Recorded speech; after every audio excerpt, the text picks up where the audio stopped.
Unit की अगर हम बात करें तो वो है आपका जूल।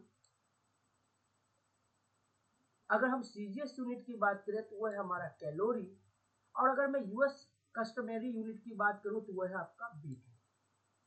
जूल और कैलोरी तो हमने पहले भी पढ़ा है।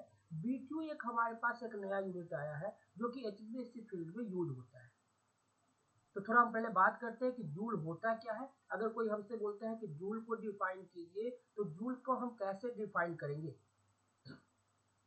अगर आपके पास कोई सब्सटेंस है, कोई बॉडी है जिसका मास है 1 केजी, और उस बॉडी का टेम्परेचर आपको 1 डिग्री सेल्सियस से अगर आपको बढ़ाना है, तो जो यूनिट हीट रिक्वायर्ड होगा, जो यूनिट हीट चाहिए, उसका टेम्परेचर 1 डिग्री सेल्सियस से बढ़ाने के लिए उस यूनिट अमाउंट ऑफ हीट को हम बोलते हैं जूल।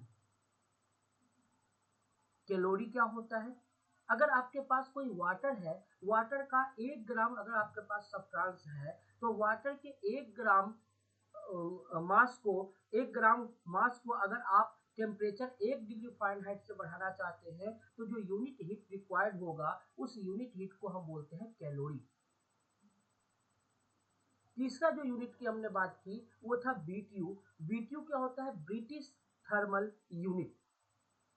अभी हम एचवीएसी के अंदर जो हीट को मेजर करेंगे वो हम बीटीयू के फॉर्म में करेंगे, ब्रिटिश थर्मल यूनिट के फॉर्म में करेंगे।